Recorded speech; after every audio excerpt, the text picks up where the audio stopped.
Assalamualaikum warahmatullahi wabarakatuh. Perkenalkan, nama saya Nadine Putri Gunawan dari Fakultas Pertanian, Prodi Agroteknologi kelas 1C, Universitas Singapura Bangsa Karawang. Pada video kali ini saya akan membahas evolusi kucing dan tanaman ara untuk memenuhi nilai tugas dari mata kuliah biologi dan klasifikasi tanaman oleh dosen pengampu Bapak Nur Cahyo Widyodaru. Langsung aja ke videonya. Teori evolusi. Teori evolusi adalah proses perubahan makhluk hidup secara perlahan dalam jangka waktu yang sangat lama. Perubahan itu akan menciptakan spesies baru yang berbeda dari sebelumnya. Menurut teori evolusi, makhluk hidup yang sekarang berbeda dengan makhluk hidup zaman dahulu. Nenek moyang makhluk hidup sekarang yang bentuk dan strukturnya mungkin berbeda mengalami perubahan. Teori evolusi kucing. Mekanisme evolusi kucing harimau adalah anggota terbesar dari keluarga kucing dan dekat dengan kucing besar lainnya, seperti leopard dan singa.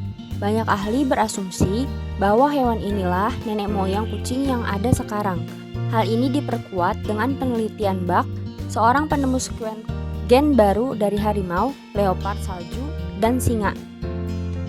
Terhadap harimau berumur 9 tahun yang ada di kebun binatang di Korea Selatan yang dibandingkan dengan gen kucing domestik, dan ternyata hasil penelitiannya menunjukkan bahwa kedua hewan tersebut memiliki 95,6% kesamaan gen.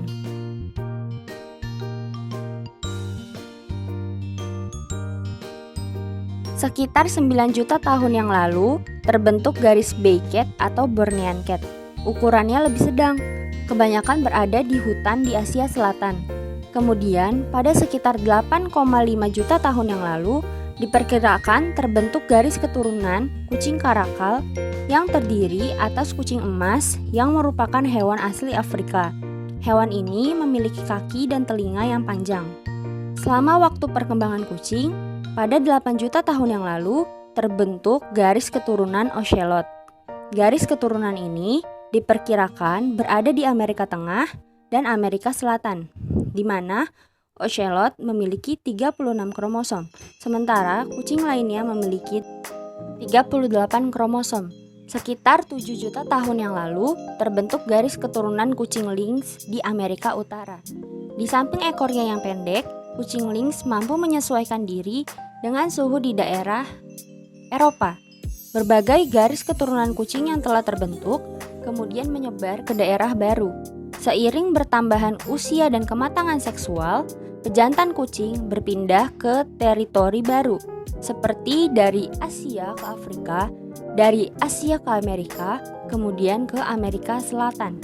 Penyebaran kucing ini menyebabkan perkawinan antar garis keturunan yang berbeda dan menciptakan garis keturunan baru. Hal ini ditandai dengan terbentuknya garis keturunan kucing puma pada sekitar 6,5 juta tahun yang lalu. Kucing yang termasuk garis keturunan puma adalah puma, cheetah, dan jaguar. Kemudian terbentuk pula garis keturunan leopard pada sekitar 6 juta tahun yang lalu, di mana yang termasuk kelompok garis keturunan leopard adalah fishing cat, kucing berkepala rata, dan kucing bertotol karat. Akhirnya, sekitar 3 juta tahun yang lalu, garis keturunan kucing domestik terbentuk, yang dianggap jenis kucing yang menjadi pendahulu. Pembentuk garis keturunan ini adalah kucing liar, kucing pasir, kucing berkaki hitam, dan kucing rimba. Sekitar 10.000 tahun yang lalu, kucing mulai mengalami domestikasi menjadi kucing yang lebih jinak dan familiar seperti yang ada di sekitar kita saat ini. Domestikasi kucing. Dari kucing liar menjadi kucing rumahan, peneliti sebelumnya beranggapan bahwa orang Mesirlah yang pertama memelihara kucing, yaitu sekitar 3.600 tahun yang lalu, di mana kucing dianggap sebagai dewa oleh rakyat Mesir. Pada tahun 2004, Jean dari National Museum of Natural History in Paris melaporkan bahwa ditemukannya bukti adanya kuburan manusia dan di sampingnya terdapat kuburan kucing yang dibaringkan searah dengannya. Fosil tersebut diperkirakan berumur 9.500 tahun. Hal ini mengungkapkan bahwa telah ada kedekatan antara manusia dan kucing sejak 10.000 tahun yang lalu. Menurut Fiona Marshall, seorang profesor antropologi di Washington University, Bukti dimulainya hubungan antara kucing dan manusia mulai terlihat jelas ketika agrikultur di Cina semakin berkembang. Sekitar 5.560 sampai 5.280 tahun yang lalu di Shanghai, ibu kota Cina, agrikultur menjadi hal yang paling diminati. Hasil pertanian cukup melimpah dan berlebih, sehingga banyak penduduk yang menyimpan hasil pertaniannya di dalam keramik. Masalah yang kemudian dihadapi adalah tikus. Tikus memakan gandum dan beras yang disimpan. Hal ini dapat diketahui melalui fosil dari tikus yang ditemukan oleh arkeolog tersebut, di mana pada fosil gigi tikus terdapat kandungan gabah. Artinya, tikus-tikus tersebut telah mengonsumsi gandum atau padi tersebut. Di tempat yang sama, ditemukan pula 8 fosil gigi kucing. Berdasarkan hasil pemeriksaan isotop, pada gigi kucing diketahui bahwa kucing tersebut telah memakan hama petani tersebut. Sejak saat itu, diasumsikan hubungan antara manusia dan kucing semakin dekat. Banyak ahli percaya bahwa varietas kucing rumahan yang ada sekarang berasal dari satu jenis kucing liar, yaitu Felis silvestris.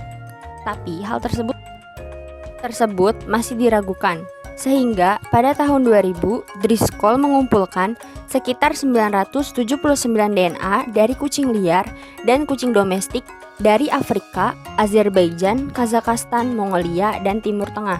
Karena kucing liar tipe hewan yang cenderung punya dan mempertahankan daerah teritorial. Dia memperkirakan bahwa DNA kucing liar cenderung stabil dari waktu ke waktu. Diperkirakan pula bahwa semua kucing domestik yang ada merupakan hasil evolusi dari salah satu populasi kucing liar, sehingga bukti domestikasi kucing dapat dibangun. Ternyata berdasarkan hasil analisis genetika menunjukkan bahwa DNA dari semua kucing sangat mirip, dan ternyata setelah dikelompokkan, kebanyakan kucing yang berada di grup yang sama berasal dari daerah yang sama. Berdasarkan penelitian ini, terungkaplah bahwa terdapat 5 kelas genetik dari kucing liar, yaitu Felis silvestris, Silvestris di Eropa, Felis silvestris beati di Cina, Felis silvestris ornate di Asia Tengah, dan Felis silvestris cafra di Asia Tenggara. Ditemukan pula subspesies dari kucing liar di Timur Tengah, yaitu Felis silvestris libica. Di antara semua jenis kucing yang liar yang telah dikelompokkan tadi, jenis Felis silvestris libica lah yang paling jinak.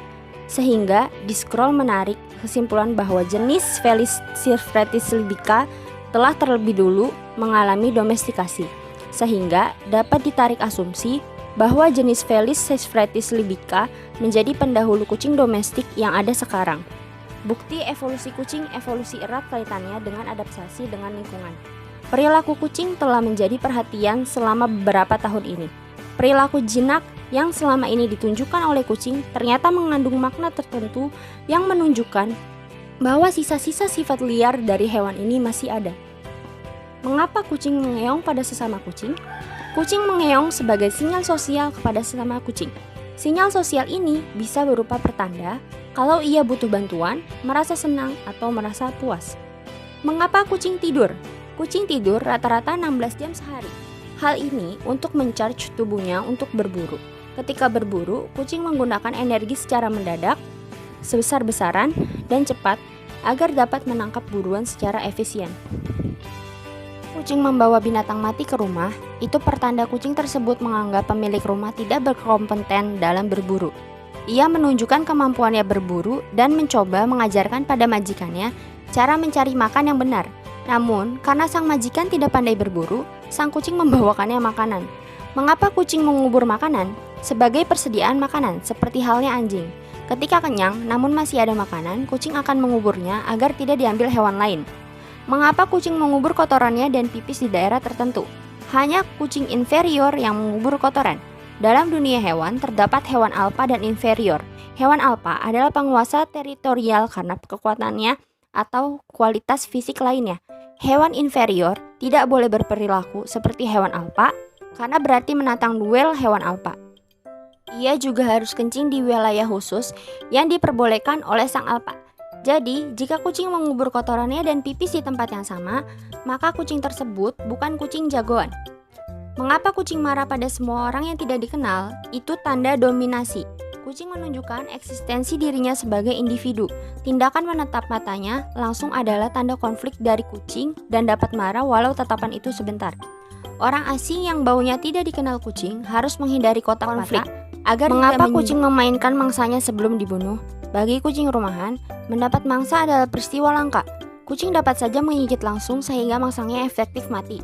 Tetapi hal ini tidak dilakukan. Ia ingin bersenang-senang dan menikmati momen di mana ia memperoleh mangsanya. Bagi ibu kucing, sering ia tidak membunuh sang mangsa, tetapi membawanya hidup-hidup untuk membagi kegembiraannya dengan anak-anaknya. Mengapa kucing menunjukkan dirinya pada benda sebagai tanda benda tersebut adalah miliknya? Kucing memiliki feromen dan feromon alias bau khas ini menempel pada benda-benda tersebut.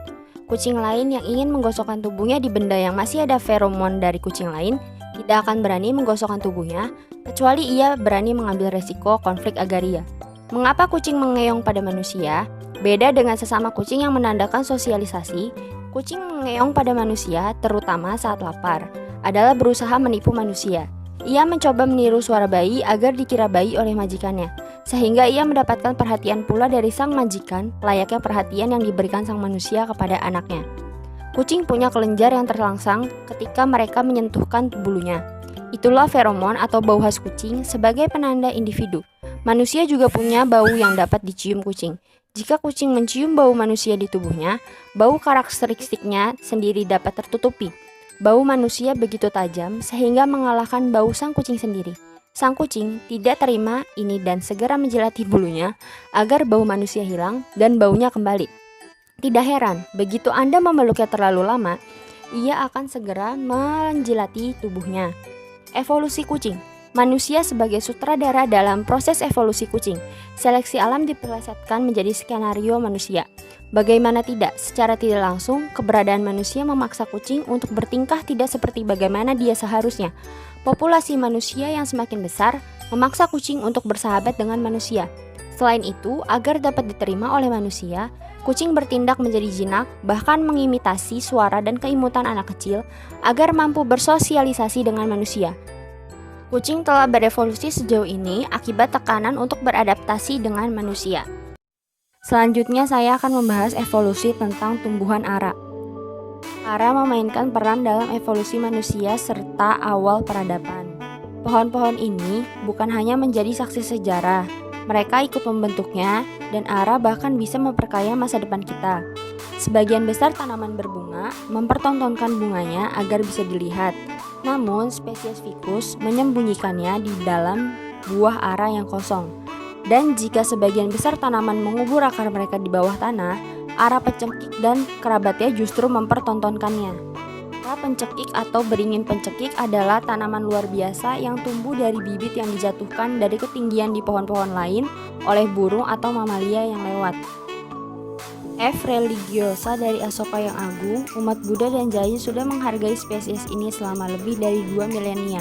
Pohon yang sama juga muncul di himne perang yang dinyanyikan oleh orang-orang Vedic sekitar 3.500 tahun yang lalu. Dan 1.500 tahun sebelumnya, pohon itu juga muncul di mitos dan seni peradaban lembah Indus. Banyak tempat di Asia dan di banyak daerah tropis serta subtropis, ara diadopsi sebagai sumber kekuasaan dan tempat pemujaan dalam budaya. Pohon-pohon ara muncul dalam banyak kisah cerita rakyat seperti ritual kesuburan. Juaranya adalah beringin India, pohon yang sangat besar sampai-sampai terlihat seperti hutan kecil dari kejauhan. Theoparatus menyadari ada serangga kecil yang masuk atau muncul dari ara. Kisah mereka menjadi yang paling mengagumkan di seluruh bidang biologi. Lebih dari 2000 tahun berlalu sebelum ilmuwan menyadari bahwa setiap jenis ficus memiliki serangga pembuahnya sendiri. Bahkan ada yang punya 2 serangga, dan sebaliknya masing-masing serangga spesies ara ini hanya bisa menaruh telur di bunga dari ara yang menjadi pasangannya. Hubungan ini sudah terjadi sejak 80 juta tahun yang lalu dan sudah membentuk dunia sejak itu. Setiap ficus harus memproduksi ara setiap tahunnya untuk memastikan agar serangga pembuah ini bisa bertahan hidup. Ini berita bagus bagi hewan pemakan buah yang tanpa ara akan kesulitan mendapatkan makanan sepanjang tahun.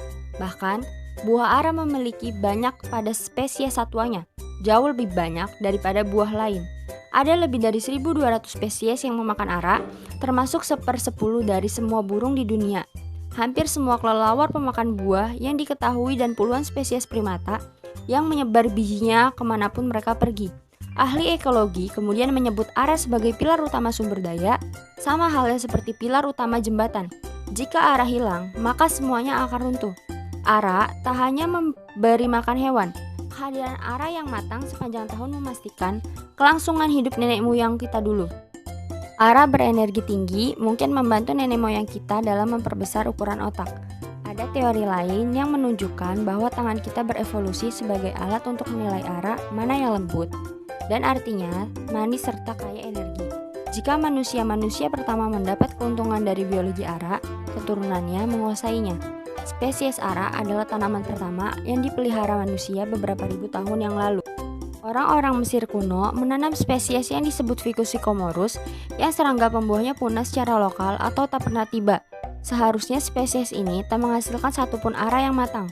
Namun, entah karena keberuntungan atau karena kejeniusan, seorang petani menemukan bahwa mereka bisa menipu pohon itu untuk mematangkan buah aranya dengan memotongnya dengan pisau. Tak lama kemudian, ara menjadi tanaman khas pertanian Mesir. Petani bahkan kemudian melatih monyet-monyet untuk memanjang pohon dan memanen buahnya. Pohon ara di Mesir memberi makan perut dan keyakinan. Fir'aun membawa ara kering dalam kuburnya untuk memberi makan jiwa mereka dalam perjalanan menuju alam baka. Mereka percaya Ibu Dewi Hathor akan muncul dari pohon ara mistis untuk menyambut mereka menuju surga. Keuntungan gizi ini sudah sejak lama diketahui. Ara itu memulihkan, tulis filsuf Romawi abad pertama, Plinius yang tua, dan makanan terbaik yang bisa diambil oleh seseorang yang berada dalam kondisi menurun setelah masa sakit yang panjang. Contoh terkenal dari efek menyembuhkan ara muncul dalam Injil. Hezekiah, Raja Ludah, mereka sakit parah sampai hampir mati karena wabah borok, namun sembuh setelah pembantunya mengoleskan pasta ara yang dihancurkan ke kulitnya. Efek menyembuhkan spesies ara ini tidak terbatas pada buahnya saja. Berbagai obat yang dikembangkan sepanjang milenium oleh orang-orang di daerah tropis menggunakan kulit pohon, daun, akar, serta getah ara. Penggunaan pohon ara sebagai lemari obat bahkan sudah terbiasa sejak dulu spesies kita ada. Kerabat terdekat kita, simpanse, juga menggunakan pohon-pohon ini karena kekuatan penyembuhannya dan menunjukkan bahwa mungkin nenek moyang kita juga melakukannya. Peneliti yang bekerja di Uganda kerap mengamati simpanse memakan makanan tak biasa seperti kulit kayu dan daun dari pohon air ara. Simpanse ini mungkin sedang mengobati dirinya sendiri. Menurut peneliti tersebut, dan mereka benar, tes menunjukkan bahwa zat-zat yang ada di daun ara serta kulit kayunya efektif melawan bakteri, parasit, serta tumor. Pohon ara tak hanya membantu tumbuhnya peradaban serta budaya, tapi juga menjadi saksi kejatuhannya dan bahkan membantu menyembunyikan keruntuhan tersebut. Contohnya, kota-kota besar di peradaban lembah Indus yang meledak antara 3300 sampai 1500 sebelum Masehi, tapi kemudian hilang dalam sejarah sampai 1827 ketika seorang desertir yang melarikan diri dari East India Company bernama Charles Mason tiba di sana. Pohon pencekik mendominasi lanskap, reruntuhan muncul dari gunungan misterius.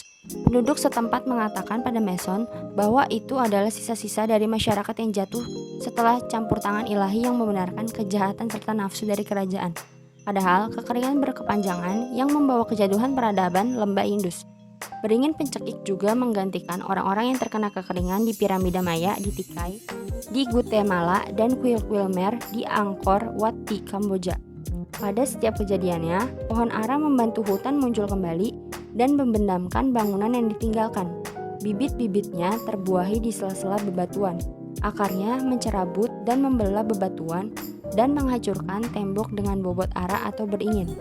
Pohon ara kemudian menarik hewan yang kemudian menyebar bibitnya ke puluhan spesies hutan lain. Dan begitulah hutan muncul dan menguasai situs-situs tersebut. Kekuatan ini juga diamati muncul di gunung api seperti Krakatau yang letusannya ada 1883 meluluh ratakan segala jenis kehidupan di pulau tersebut. Pohon ara yang muncul kembali dari lava yang mengering kemudian berperan penting dalam mendorong hutan terbentuk lagi. Di wilayah tropis, ilmuwan kemudian membuat replika dari efek ini, menanam pohon ara untuk mempercepat pertumbuhan hutan hujan di daerah-daerah di mana pohon hilang karena penebangan. Semua ini berarti bahwa pohon ara bisa memberi harapan di masa depan dengan iklim berubah. Pohon ara juga bisa membantu beradaptasi dalam kondisi ekstrim. Di timur laut India, orang-orang mendorong penggunaan akar ara untuk menyeberangi hutan dan sungai, mengikat dan mempertebal jembatan agar kuat dan menyelamatkan nyawa di hujan monsun. Di Ethiopia, pohon ara membantu petani beradaptasi terhadap kekeringan dengan memberikan perlindungan yang penting bagi tanaman dan makanan bagi kambing. Dua pendekatan ini juga bisa diterapkan di mana saja. Secara keseluruhan, pohon ara bisa membantu kita membatasi perubahan iklim, melindungi keanekaragaman hayati, dan meningkatkan kehidupan. Selama kita terus menanam dan melindungi pohon-pohon ini, seperti telah dilakukan manusia selama ribuan tahun, banyak budaya di seluruh dunia ini yang memiliki tabu dalam menebang pohon ara. Sayangnya, kepercayaan ini mulai memudar dari ingatan. Kita bisa menghidupkannya lagi. Sejarah ara yang panjang mengingatkan kita bahwa manusialah sebenarnya yang merupakan tambahan terbaru di bumi jika dibandingkan dengan 80 juta tahun era Vicus. Masa depan kita akan semakin aman jika kita menjaga pohon-pohon ini. Tambahannya, tim atau ara adalah sejenis tumbuhan penghasil tumbuhan buah-buahan yang dapat dimakan yang berasal dari Asia Barat. Buahnya bernama sama. Nama tin diambil dari bahasa Arab, juga dikenal dengan ara, sedangkan dalam bahasa Inggris disebut fig. Sebenarnya masih termasuk kerabat pohon beringin dari satu genus yang sama, yaitu Ficus. Tumbuhan di daerah Asia Barat, mulai dari pantai Balkan hingga Afghanistan, sekarang dibudidayakan pula di Australia, Chile, Argentina, serta Amerika Serikat. Habitus berupa pohon, besar dan dapat tumbuh hingga 10 meter dengan batang lunak berwarna abu-abu. Daunnya cukup besar dan berlekuk dalam 3 atau 5 kuping. Bunga ara tidak tampak terlihat karena terlindung oleh dasar bunga yang menutup sehingga dikira buah. Penyerbukan dilakukan oleh sejenis tawon khusus sama seperti serangga yang menyerbuki jenis-jenis tikus lainnya. Yang disebut buah sebetulnya adalah dasar bunga yang membentuk bulatan. Tipe ini khas untuk semua anggota suku ara-araan Moraceae. Buahnya berukuran panjang 3 hingga 5 cm berwarna hijau. Beberapa kultivar berubah warna menjadi ungu jika sudah matang. Getah yang dikeluarkan pohon ini dapat mengiritasi kulit. Sekian dari saya, kurang lebihnya mohon maaf apabila banyak salah-salah kata. Wassalamualaikum warahmatullahi wabarakatuh. Terima kasih sudah menonton, jangan lupa like, komen, dan subscribe. Bye-bye.